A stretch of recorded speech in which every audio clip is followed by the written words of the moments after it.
Saya mau sharing sebuah kisah nih tentang dua orang laki-laki Bani Israel. Satu ahli surga, satu ahli neraka. Yang satu mukmin, yang satu kafir. Yang kedua laki-laki ini juga sempat dikisahkan oleh Allah di dalam surat Al-Kahfi. Nanti teman-teman yang rajin baca Al-Kahfi pada hari Jumat bisa cek tuh. Salah satu kisah di surat Al-Kahfi itu kisah dua laki-laki Bani Israel, yang satu kaya, yang satu miskin, yang satu kafir, yang satu mukmin. Ceritanya dua orang laki-laki Bani Israel ini sama-sama Allah karuniai rezeki sebanyak 4.000 dinar. Sekarang 1 dinar itu kurang lebih sekitar 2,5 juta.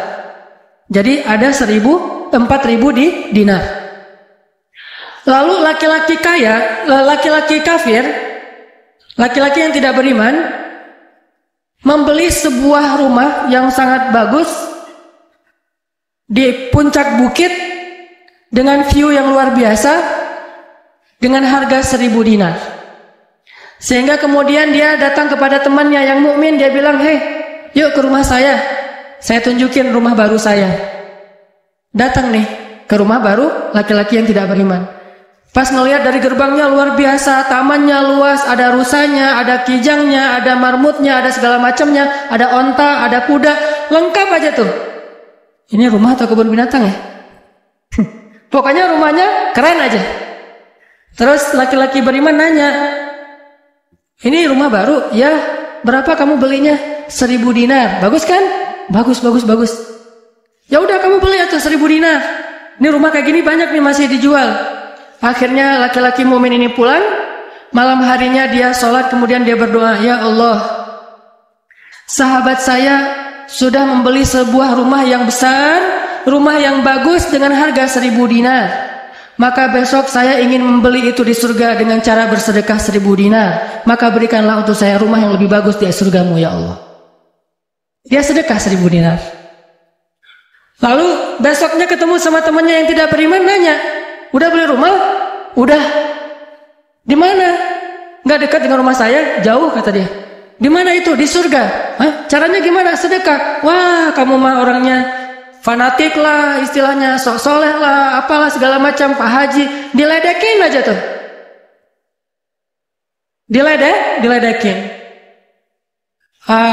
Tahulah yang udah hijrah kan gitu ya, suka ada istilah-istilah ngeledekin. Ya udah hijrah, anak masjid, apa istilah-istilahnya. Diledekin gara-gara dia bersedekah 1.000 dinar. Sebagai ganti temannya yang membeli 1.000 dinar itu bisa beli rumah yang besar. Diledekin terus. Setelah berlalu sekian lama, kemudian laki-laki yang pertama ini yang tadi tidak beriman nikah. Istrinya tuh cantiknya luar biasa. Usianya ABG. Cantik.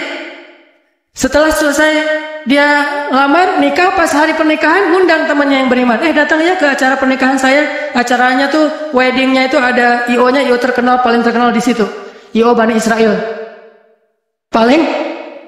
Jadi bukan IO ya, wedding organizer-nya Bani Israel. Kan orang Bani Israel mah orang Yahudi ini kalau bikin acara tuh luar biasa ya.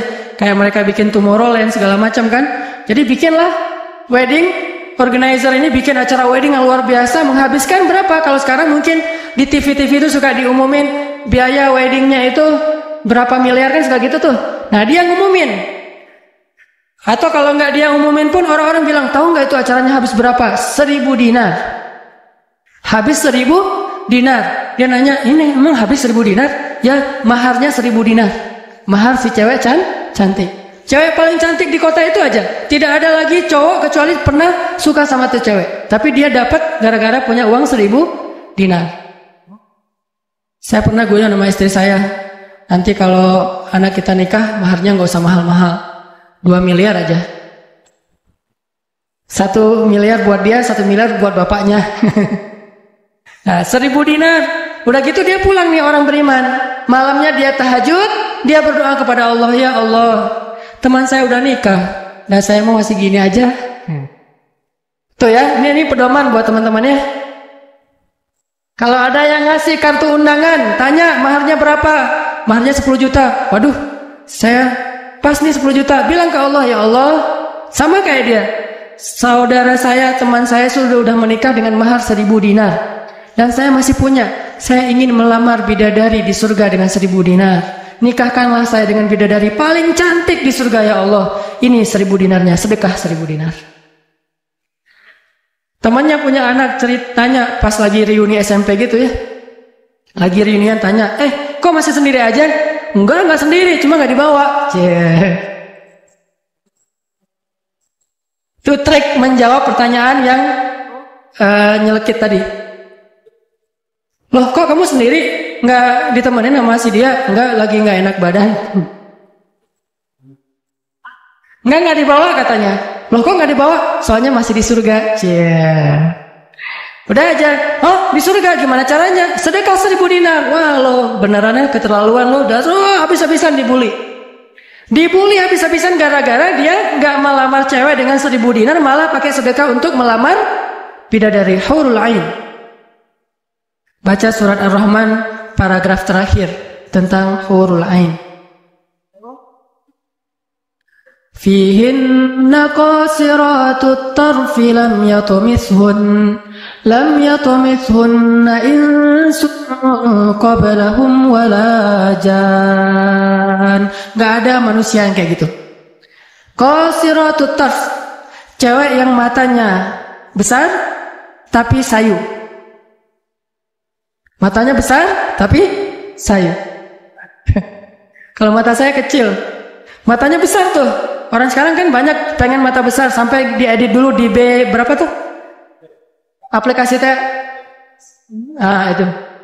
Di Fotoras lah, apalah diedit supaya matanya disobek dikit bagian ininya jadi besar gitu ya. Dikasih eyeshadow, dikasih segala macam supaya matanya besar. Kenapa? Mata besar itu simbol dari kecantikan. Makanya bidadari itu bahasa Arabnya hurul ain, yang matanya besar. Lam yatumithunna insun qablahum wala jan. Belum pernah disentuh. Disentuh doang loh ya, bukan yang lain. Cuma disentuh aja, belum pernah oleh manusia dan jin. Murni, asli, original. Belum pernah dilihat oleh siapapun, benar-benar tersimpan. Kannahunnal yaqut wal marjan, seolah-olah mereka itu adalah yakut wal marjan, mutiara yang wangi. Udah mutiara, wangi pula. Yakut wal marjan. Bukan Yakult yang diminum sehari, gitu ya. Yakult beneran. Ditambah lagi nanti di ayat yang lain, fihinna khairatun hisan. Perempuan yang khairat. Khairat itu artinya banyak anak. Subur. Dan di surga itu orang berkeluarga dan beranak pinak. Sehingga seseorang ketika pengen punya anak langsung punya anak, tidak perlu 9 bulan hamil dan gak perlu juga sesar. Udah aja lahir. Lahir dengan cara yang Allah ciptakan sangat indah, tidak perlu ada wahnan ala wahnin, tidak ada kepayahan demi kepayahan. Lahir anak dan anaknya bisa pesen, request. Ya Allah, saya pengen anak laki-laki tapi modelnya gini. Nah, bisa. Kalau di dunia kan gak bisa request, terima aja apa adanya ya. Oh gini, ternyata nggak mirip. Cuma di dunia di akhirat mah bisa request segalanya, sesuatu juga bisa request. Udah aja kayak gitu, hurul ain. Sehingga dia tahu gimana pun cewek ini cantik, tidak pernah bisa mengalahkan satu hurul ain. Seandainya jemari hurul ain, jari kelingking doang dikeluarin dari surga ke dunia, maka cahaya matahari akan tertutup oleh cahaya jari kelingkingnya hurul ain.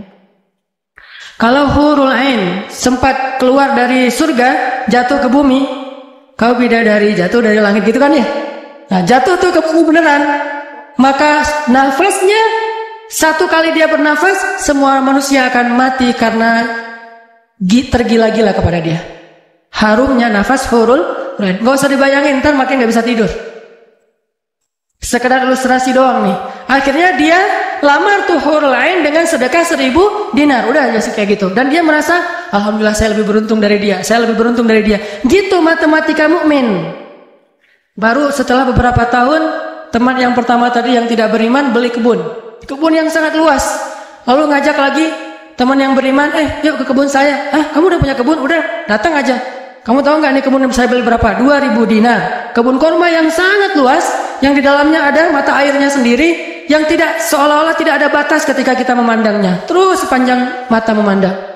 Kebun kurma yang rindang, 2000 dinar. Lalu laki-laki ini pulang lagi, ya Allah, izinkan saya membeli kebun-kebun surgamu dengan 2000 dinar karena saudara saya itu sudah membeli kebun di dunia. Sedekah lagi 2000 dinar. Terus kayak gitu sampai mereka tua.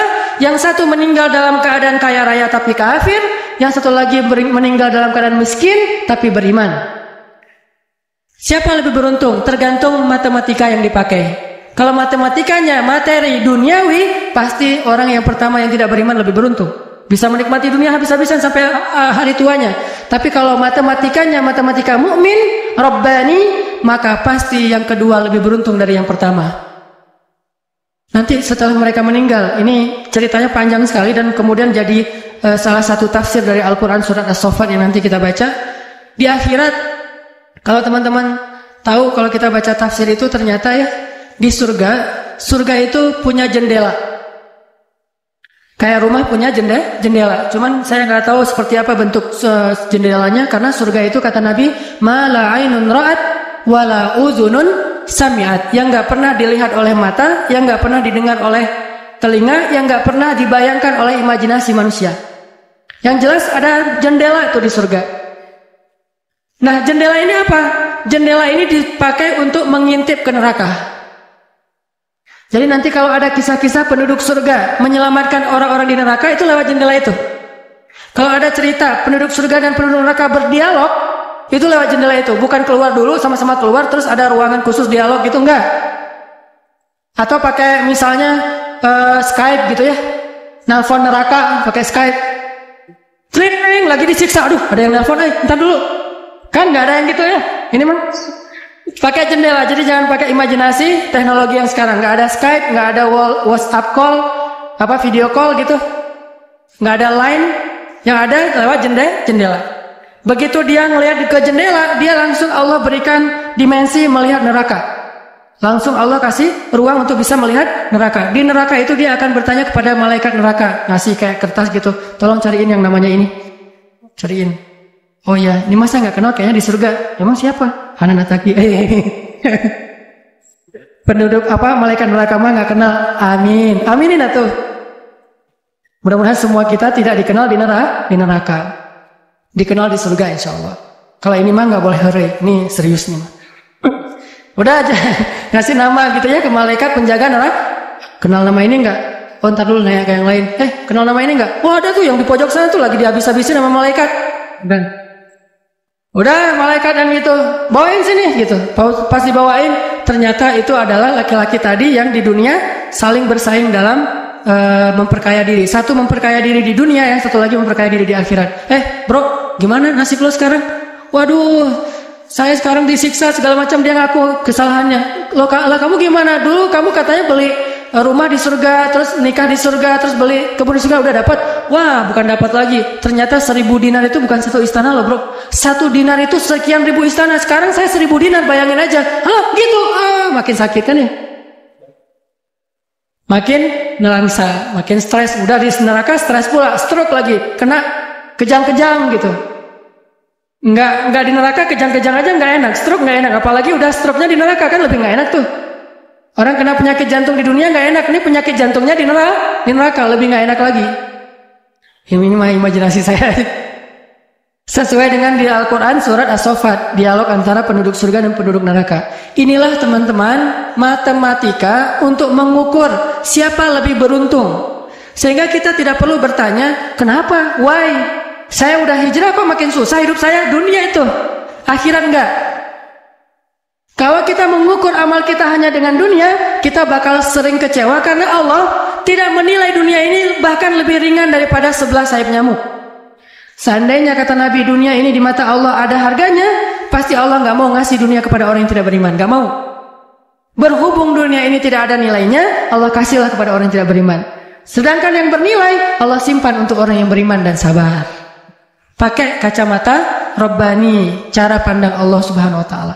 Sehingga ketika kita hijrah, kita minta tolong kepada Allah urusan dunia, tetapi kita yakin kalau kita istiqomah, ikhlas, maka di akhirat wa ma indallahi khair. Itu harus jadi mantra yang kita ulang-ulang tuh. Kalau teman-teman lagi cemburu dengan dunia seseorang, bilang wa ma indallahi khair. Apa yang ada di sisi Allah lebih baik. Udah nggak jadi cemburu tuh. Saya pakai itu sebagai terapi buat diri saya sendiri. Kalau saya lagi ada rasa kayak kepengen apa yang orang punya, ada rasa iri, ada rasa cemburu, ada rasa kayak merasa orang lain lebih beruntung dari kita, saya selalu pakai mantra wa ma indallahi khair, wa ma indallahi khair, wa ma indallahi khair. Sehingga hilanglah rasa cemburu itu. Apa yang ada di sisi Allah lebih baik, apa yang ada di sisi Allah lebih baik, apa yang ada di sisi Allah lebih. Walal akhiratu khairul laka minal ula, wal akhiratu khairu wa abqa. Akhirat lebih baik bagimu dan daripada dunia. Akhirat lebih baik dan lebih kekal. Itu aja yang kita ulang-ulang mantranya. Wa ma indallahi khair. Udah aja senyum. Kita yang istiqomah gini-gini aja, orang lain yang tidak istiqomah, yang sudah melenceng jadi gitu. Ya udah, apa yang di sisi Allah lebih baik. Ada yang gara-gara misalnya dukun bertindak jadi nikah, kita bertindak sendiri nggak nikah misalnya ya. Ya udah aja, wa ma indallahi khair. Dan apa yang ada di sisi Allah itu bukan hanya akhirat tetapi juga dunia. Cuman Allah tidak memberikannya dalam waktu yang segera kepada mukmin karena Allah ingin melihat dulu ketabahan, kesabaran dan keistiqomahan kita. Matematika itu coba kita pakai dalam hidup.